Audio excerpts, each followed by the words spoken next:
नमस्कार, बहुत स्वागत है आप सभी का। आप देख रहे हैं न्यूज 18, आपके साथ मैं हूं ममता तिवारी। शुरुआत इस बुलेटिन की करते हैं। लोकसभा चुनाव से पहले प्रदेश बीजेपी एक्शन में है और लोकसभा चुनाव की रणनीति को लेकर आज बीजेपी के प्रमुख नेताओं की बैठक होने वाली है, जो अब से कुछ ही देर बाद शुरू भी हो जाएगी। और प्रदेश अध्यक्ष सीपी जोशी की अध्यक्षता में होने वाली इस बैठक में सीएम भजनलाल समेत प्रदेश पदाधिकारी, प्रदेश प्रभारी, सह प्रभारी, कोर कमेटी सदस्य भी मौजूद रहेंगे। इस बैठक में पार्टी नेता लोकसभावार चर्चा करेंगे। साथ ही विकसित भारत संकल्प यात्रा का फीडबैक भी लिया जाएगा। इसके अलावा राम मंदिर दर्शन को लेकर भी विस्तार से चर्चा इसमें की जाएगी। तो जानकारी आपको दे रहे हैं, क्योंकि लोकसभा चुनाव पर बीजेपी की बड़ी बैठक मिशन 24 पर यह मंथन है और बैठक में सीएम भजनलाल शर्मा मौजूद रहेंगे। अध्यक्षता सीपी जोशी इस बैठक की कर रहे हैं। विकसित भारत संकल्प यात्रा का भी इसमें फीडबैक लिया जाएगा कि किस तरीके से जनता का रिस्पांस मिल रहा है। राम मंदिर दर्शन को लेकर भी विस्तार से चर्चा होगी, क्योंकि राम मंदिर के दर्शन जो हैं वो सरकार की ओर से कराए जाने हैं। लोकसभा वार जो इसका खाका है वो तैयार किया जाएगा। लोकसभा चुनाव से पहले भारतीय जनता पार्टी ने यह ऐलान किया है कि वो लोकसभा वार राम मंदिर के दर्शन कराएगी। बाबूलाल संवाददाता फोनलाइन पे हमारे साथ है। बाबूलाल, मिशन 24 पर मंथन को लेकर एक बड़ी बैठक, क्या बैठक शुरू हो गई है, क्या अपडेट है आपके पास? जी, अभी थोड़े वक्त की दरकार है और मुख्यमंत्री भजनलाल को भी इस बैठक में शामिल होना है। बीजेपी के नेताओं के आने का सिलसिला थोड़ी देर में शुरू होने वाला है। बहुत ही महत्वपूर्ण बैठक है और बीजेपी एक बार फिर से हैट्रिक के इरादे से लोकसभा चुनाव के मैदान में उतरने की तैयारी कर रही है। उससे पहले आज पहली बड़ी बैठक होने जा रही है, जिसमें बीजेपी के तमाम बड़े नेता, कोर कमेटी के सदस्य और प्रदेश के पदाधिकारी भाग ले रहे हैं। प्रदेश अध्यक्ष सीपी जोशी की अगुवाई में ये बैठक होने जा रही है, जिसमें किस तरह से सभी 25 सीटों पर विजय पताका फहराई जाए और किन मुद्दों को जनता के बीच में ले जाकर चुनाव लड़ा जाए, किन किन नेताओं को चुनाव मैदान में उतारा जाए। जो नेता कद्दावर नेता हैं, जो चुनाव हार गए विधानसभा का, क्या उनको भी पार्टी चुनाव लड़ाए लोकसभा का, तो उस पर भी चिंतन होगा। साथ ही जो सांसद थे, वर्तमान में सांसद हैं और अभी विधानसभा के चुनाव में जिनको टिकट दिया था वो चुनाव हार गए हैं, क्या उनके टिकट कटेंगे या फिर से उनको बरकरार रखा जाएगा, इस पर भी पार्टी आज चिंतन करेगी। साथ ही अयोध्या में भगवान राम का मंदिर बन रहा है, प्राण प्रतिष्ठा होनी है, तो ऐसे में किस तरह से ज्यादा लोगों को अयोध्या ले जाया जाए ताकि एक अच्छा और सकारात्मक माहौल जनता के बीच में बीजेपी का बने, तो उस माहौल का भी फायदा उठाने की पार्टी कोशिश करेगी। जिम्मेदारियां तय की गई हैं पार्टी के पदाधिकारियों की ओर से। अपने आप में महत्वपूर्ण बैठक, आपसे अपडेट लेते रहेंगे। फिलहाल आपका बहुत धन्यवाद तमाम जानकारी देने के लिए। बढ़ते हैं खबरों में आगे। केंद्रीय रेल मंत्री अश्विनी वैष्णव 2 दिन के जयपुर दौरे पर हैं। आज उन्होंने सबसे पहले गोविंद देव जी मंदिर में पूजा अर्चना की और इसके बाद उन्होंने जयपुर स्टेशन के पुनर्विकास कार्य का निरीक्षण किया और इसके बाद उन्होंने सांगानेर रेलवे स्टेशन का भी जायजा लिया। इस दौरान उन्होंने बड़ा ऐलान किया है और कहा है कि जयपुर जंक्शन को वर्ल्ड क्लास स्टेशन बनाया जाएगा। इसके साथ ही सांगानेर स्टेशन को अमृत भारत योजना में शामिल किया गया है। इस तरीके से अब राजस्थान में कुल 84 स्टेशन ऐसे हो गई हैं जिन्हें अमृत भारत योजना में शामिल किया गया है। 3 तस्वीर। पहली तस्वीर जयपुर स्टेशन का निरीक्षण करने के लिए पहुंचे अश्विनी वैष्णव। दूसरी तस्वीर गोविंद देव जी मंदिर गए और वहां पर पूजा अर्चना करते हुए नजर आए और सांगानेर स्टेशन का भी उन्होंने जायजा लिया।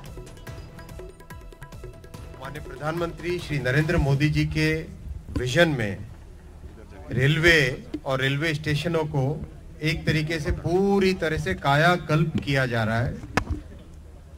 पूरी तरह से एक वर्ल्ड क्लास बनाने का अभियान चल रहा है। अगर आप देखेंगे इस स्टेशन में, अभी आपने देखा करीब एक बहुत बड़ा अंडरग्राउंड बेसमेंट पार्किंग की फैसिलिटी है। फिर इतना विशाल एरिया निकला जिसमें आराम से पैसेंजर्स आने जाने में कोई दिक्कत ना हो। फिर एक शानदार हेरिटेज लुक के साथ बिल्डिंग बन रही है। सांगानेर में जिस तरह का अपना काम है, दुनिया भर में जीआई टैग रंगाई छपाई का जो काम है, उस प्रसिद्ध जगह के रेलवे स्टेशन को वर्ल्ड क्लास बनाने का काम हाथ में लेना चाहिए। तो बहुत खुशी की बात है कि सांगानेर स्टेशन को भी अमृत भारत स्टेशन स्कीम में शामिल करके वर्ल्ड क्लास बनाया जाए। जय श्री राम। बजट कितना होगा, डिजाइन कैसे होगा, मैं पर्सनली देखूंगा। जैसा प्रधानमंत्री श्री नरेंद्र मोदी जी ने हमेशा मार्गदर्शन दिया है कि काम ऐसा करो 40-50 वर्षों तक वो जनता की सेवा में काम आ सके, वैसा काम करो। तो उस हिसाब से मैंने आज पर्सनली मुआवना किया है।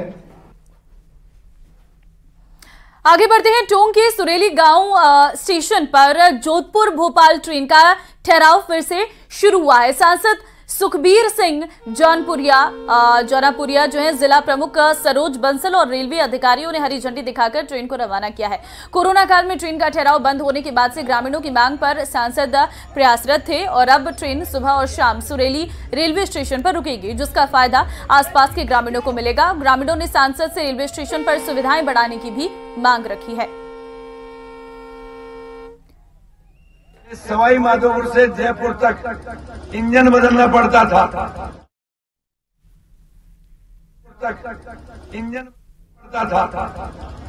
उसके बाद में 165 करोड़ रुपए खर्च करके आपका विद्युतीकरण हुआ। आज भरी सभा के बीच में कह रहा हूं, अभी 1% से मन नहीं भर रहा।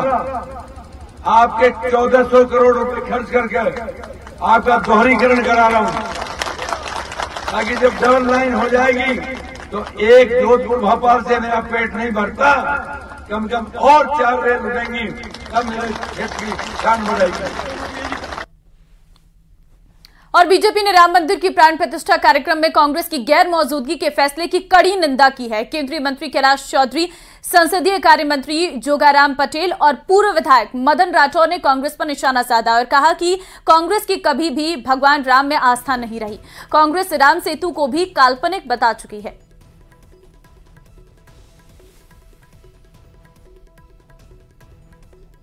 जिसके किस्मत में होता है ना, वही राम के दरबार में जा सकता है। उनके भाग्य में नहीं है राम के दरबार में पहुंचना।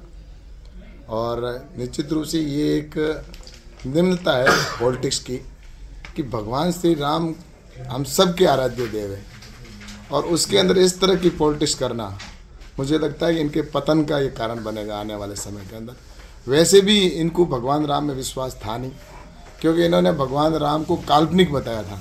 कांग्रेस की मानसिकता मुझे लगता है राम विरोधी रही है और उसी वो बरकरार रखना चाहते हैं और पूर्वाग्रह से ग्रसित हो गए हैं वो।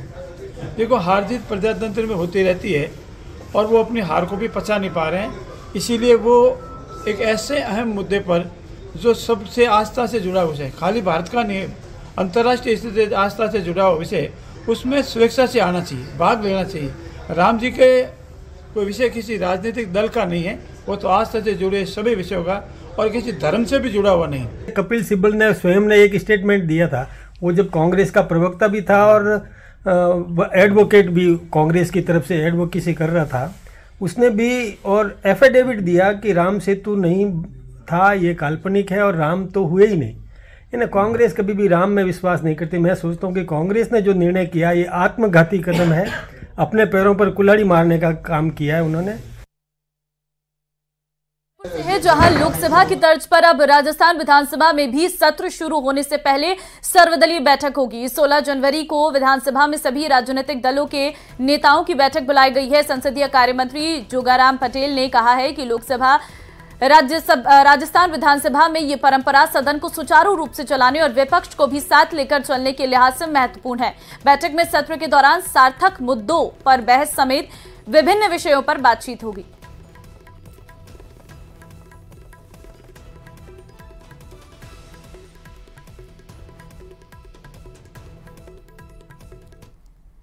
तो जयपुर के दौरे पर हैं रेल मंत्री अश्विनी वैष्णव। सीधे आपको लिए चलते हैं कार्यक्रम में, क्योंकि विकसित भारत कार्यक्रम में वो पहुंचे। आप में से कितने लोगों के पास अभी हाथ में मोबाइल फोन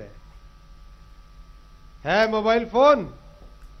निकालो जरा, देखें जिनके हाथ में है। आप बताओ, 10 साल पहले ये मोबाइल फोन करीब करीब देश में जितने 100 मोबाइल फोन उपयोग में होते थे, तो उसका 98 कहीं बाहर से लाना पड़ता था। मतलब 100 में से 98 बाहर से लाना पड़ता था। 10 साल में मोदी जी ने इतनी फैक्ट्रियां खड़ी कर दी मोबाइल की कि आज 100 में से 99 भारत में बनता है कि नहीं? ये गौरव की बात। अभी मैं हाल ही में एक मोबाइल फोन बनाने वाली फैक्ट्री में गया था। इतना आनंद लगा। बच्ची 12वीं क्लास पढ़ी हुई, छोटे से गांव से आई, पटना बिहार, उसके भी 100 किलोमीटर दूर से। इतनी बड़ी मशीन, इतनी भारी भरकम डिफिकल्ट कॉम्प्लेक्स मशीन, वो बच्ची उसको इतनी कॉन्फिडेंटली चला रही है जैसे कोई बहुत बड़ा इंजीनियर चला रहा हो। मैंने उससे पूछा, बेटिया तुझे डर नहीं लगता इतनी बड़ी मशीन चला रही है तू? नहीं सर, बिल्कुल डर नहीं लगता। मैंने कहा जब तू गांव में जाती है तो गांव के लोग क्या बोलते हैं? बिटिया बोली, मेरे गांव में आज गांव के मुखिया से भी ज्यादा सम्मान मेरा होता है। मैं जब गांव में जाके बताती हूं कि मोबाइल फोन बना रही हूं मैं।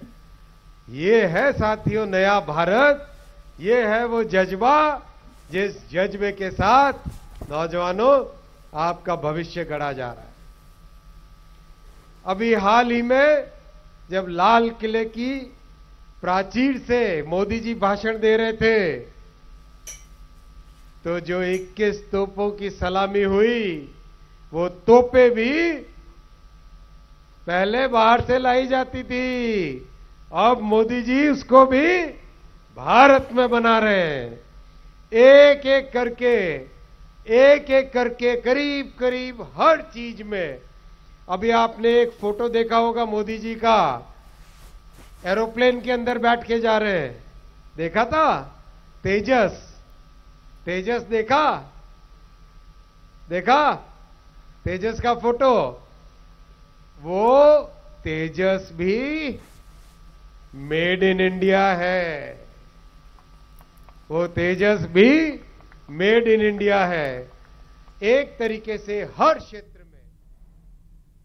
तो इस वक्त आप सुन रहे थे अश्विनी वैष्णव को, रेल मंत्री हैं, जो कह रहे थे कि इस वक्त हर चीज जो आज आपके पास है वो मेड इन इंडिया है और आगे आने वाला जो भविष्य है वो युवाओं का है। फिलहाल जरा खबरों में आगे बढ़ते हैं। अगली खबर आपको राजधानी जयपुर से देंगे, जहां PHED प्रमुख शासन सचिव समित शर्मा जल भवन मुख्यालय पहुंचे और मुख्यालय के भ्रमण का निरीक्षण किया उन्होंने। साथ ही जल भवन मुख्यालय में विभाग के अधिकारियों के साथ बैठक की उन्होंने और जिसमें उन्होंने अधिकारियों से विभाग के कामकाज की जानकारी ली। साथ ही उन्हें योजनाओं को तुरंत पूरा करने के निर्देश भी दिए गए।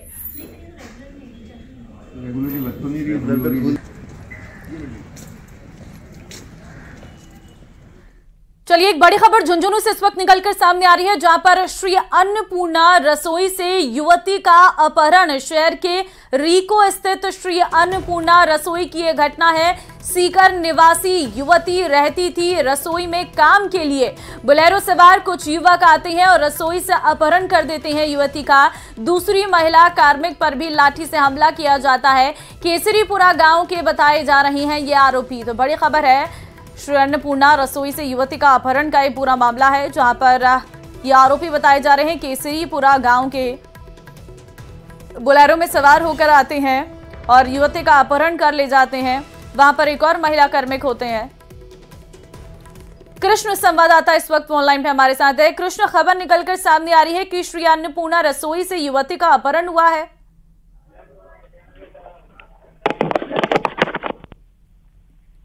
कृष्ण, आपको आवाज मिल रही है मेरी? जी कृष्ण, झुंझुनू से जो मामला सामने आया है, श्री अन्नपूर्णा रसोई से युवती का अपहरण, क्या है ये पूरा मामला? जी ममता, मैं आपको बता दूं कि झुंझुनू शहर में रिको इलाके में बीएसएनएल कार्यालय के पीछे श्री अन्नपूर्णा रसोई संचालित है। वहां पर एक युवती है, वो काम करती है और दिन दहाड़े बुलेरो में सवार होकर आए युवकों ने उस जो युवती है उसका अपहरण किया है। इसके अपहरण की सूचना के बाद जो सिटी सीओ शंकर लाल छाबा और शहर कोतवाल मनोहर लाल है वो मौके पर पहुंचे और जो पुलिस ने एहतियात के तौर पर जो नाकाबंदी करवाई है, वहीं इस पूरे घटनाक्रम को लेकर जो डीएसपी शंकर लाल छाबा है वो इस पूरे मामले को लेकर जो इंदिरा रसोई पर जो उस समय मौजूद थे कर्मचारी, उनसे जानकारी ले रहे हैं और पुलिस ने इलाके की नाकाबंदी है वो करवा दी है। जी ठीक है, बहुत धन्यवाद कृष्ण आपका तमाम जानकारी देने के लिए।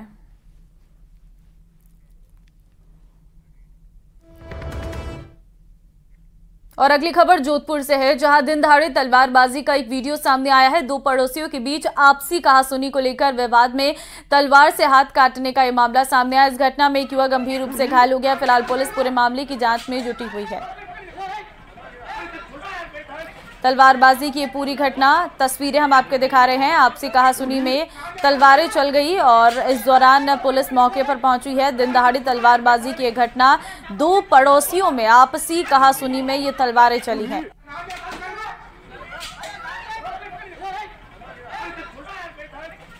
और अब खबर दौसा से आपको देंगे, जहां सिकराई में सुबह करीब 5 बजे एक युवक जो है मोबाइल टावर पर चढ़ गया। मामला रास्ते के विवाद से जुड़ा हुआ है। मामले की सूचना मिलते ही प्रशासनिक अधिकारियों में हड़कंप मच गया। इस दौरान एसडीएम समेत तमाम प्रशासनिक अधिकारी मौके पर पहुंचे और ऐसे में करीब 2 घंटे की मशक्कत के बाद युवक से समझाइश कर नीचे उतारा गया। युवक को नीचे उतारने के बाद उसे शांति भंग में गिरफ्तार कर लिया गया है। पुलिस के मुताबिक फोर्स नहीं मिलने के कारण रास्ता नहीं निकाला जा सका था। ऐसे में आज रास्ता निकालकर विवाद को शांत किया जाएगा। तो शांति भंग के आरोप में युवक गिरफ्तार। प्रशासन नहीं पहुंचा, 29 को प्रशासन नहीं पहुंचा, फिर 4 तारीख को प्रशासन नहीं पहुंचा और 11 तारीख को प्रशासन नहीं पहुंचा। और हम हर बार माननीय विधायक जी से भी हर कैंप में हर जगह हमने वो उनको एप्लीकेशन दिया, अवगत कराया, लेकिन उस विधायक साहब ने भी हमारी कोई बात नहीं सुनी। और हम विधायक साहब से जब मिलने गए तो हमें दूसरी पार्टी समझकर ये भी बोला गया कि मैं ये रास्ता कहां तक रुकवाऊं, कहां तक टलवाऊं। प्रतापगढ़ में पुलिस ने गोपनीय पत्र के आधार पर जेल से धमकी देने वाले आरोपी की पत्नी को गिरफ्तार कर लिया है। पुलिस इस मामले में जेल में बंद पति को प्रोटेक्शन वारंट के जरिए गिरफ्तार करेगी। दरअसल प्रतापगढ़ एसपी को एक गुमनाम पत्र मिला था जिसमें बताया गया था कि जिला जेल में बंद एक कैदी ने प्रतापगढ़ के ही एक व्यक्ति को मोबाइल पर धमकी दी थी और महिला ने आरोपी पति से जमीन की रजिस्ट्री अपने नाम करवाने के लिए जेल में बंद अपने पति से बात की थी, जिस पर कोतवाली थाने में कारागार अधिनियम के तहत प्रकरण दर्ज किया गया।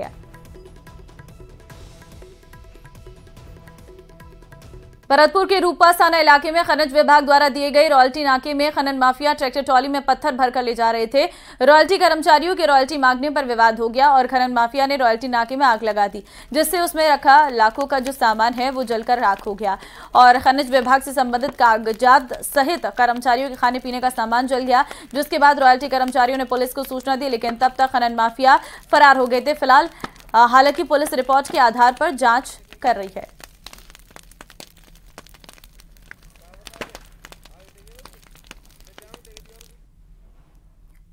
और चित्तौड़गढ़ में नाबालिग से गैंगरेप मामले में बड़ी अपडेट सामने आई है, जहां पुलिस ने मुख्य आरोपी सहित 2 आरोपियों को गिरफ्तार कर लिया है। बचे हुए 3 आरोपियों की तलाश भी की जा रही है। मामले में पीड़िता के पिता ने 5 आरोपियों के खिलाफ मामला दर्ज कराया था। बता दें कि 5 आरोपियों ने नाबालिग से गैंगरेप किया था और बच्ची की अश्लील फोटो वायरल करने की धमकी दी थी, जिससे परेशान होकर बच्ची ने जहर खाकर सुसाइड कर लिया था। फिलहाल गिरफ्तार हुए आरोपियों से पुलिस पूछताछ कर रही।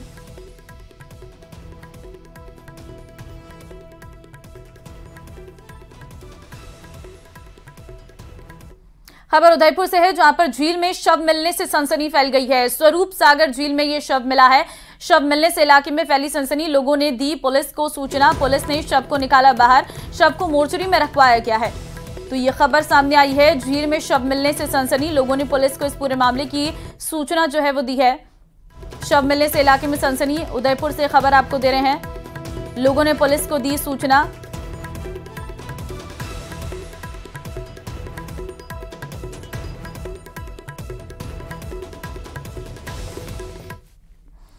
और अगली खबर कोटा से है, जहां कोचिंग स्टूडेंट्स द्वारा आत्महत्या की घटनाओं पर अंकुश लगाने और स्टूडेंट्स की समस्याओं के समाधान के लिए गठित स्टूडेंट सेल के बाद अब जल्द ही शहर में स्टूडेंट थाना भी खोला जाएगा। आईजी की ओर से प्रस्ताव बनाकर सरकार को भेजने की प्रक्रिया जो है वो शुरू हो चुकी है और थाने में एसएचओ सहित करीब 40 से अधिक पुलिस अधिकारियों और जवानों का जाब्ता तैनात किया जाना है।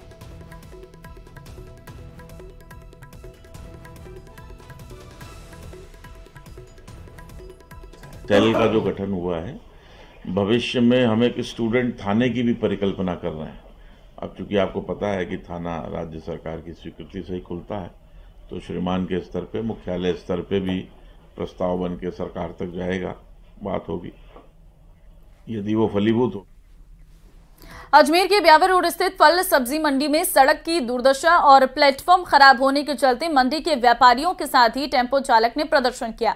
व्यापारियों ने मंडी का गेट बंद करते हुए अपनी नाराजगी व्यक्त की है, जिसके बाद पुलिस ने उन्हें समझाइश करते हुए गेट खुलवाया। टेम्पो चालक का कहना है कि फल सब्जी मंडी में आने और जाने में काफी परेशानी हो रही। सड़क में 1 से 2 फीट के गड्ढे बने हुए हैं और कीचड़ भी जमा है। साथ ही लंबे समय से मंडी के प्लेटफॉर्म पर भी निर्माण नहीं होने पर भी नाराजगी जाहिर की है।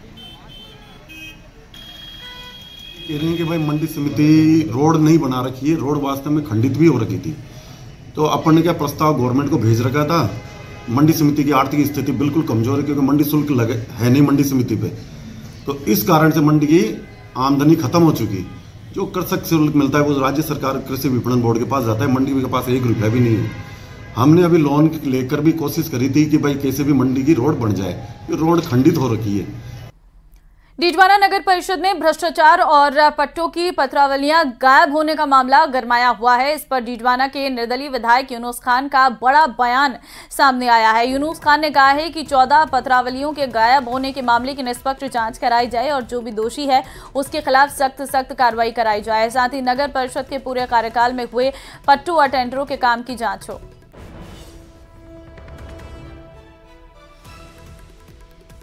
हुआ है जिसमें फर्जी पट्टे जारी करना एक मुद्दा है।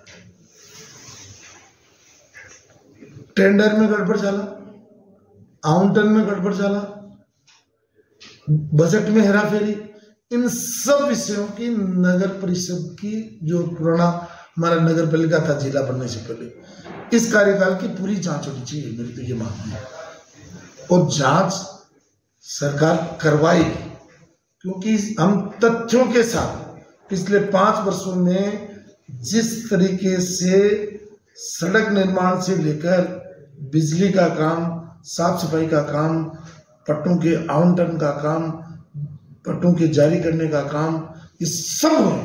इनमें सब में फर्जी दस्तावेज पेश हुए हैं और एक गिरोह काम कर रहा है। डूंगरपुर की बिछवाड़ा थाना पुलिस ने बीती रात रतनपुर बॉर्डर पर शराब से भरे एक ट्रक को जब्त किया है। पुलिस ने ट्रक से राजस्थान निर्मित 151 कार्टन शराब की बरामद करते हुए चालक सहित 2 आरोपियों को गिरफ्तार किया है। आलू की आड़ में गुजरात तस्करी की जा रही थी।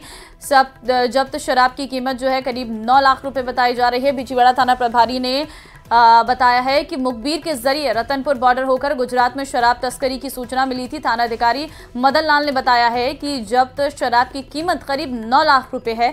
वहीं शराब कहां से भरकर कहां तस्करी कर रही थी, इस संबंध में आरोपियों से पूछताछ पुलिस कर रही है।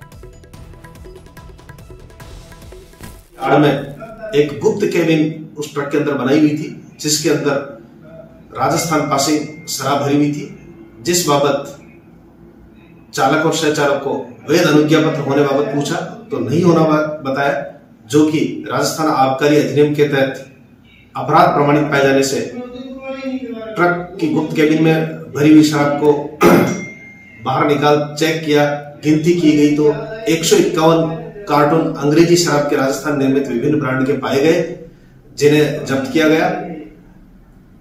ट्रक को जब्त किया गया, दोनों मुलजिमानों को गिरफ्तार किया गया, प्रकरण दर्ज कर अनुसंधान जारी है।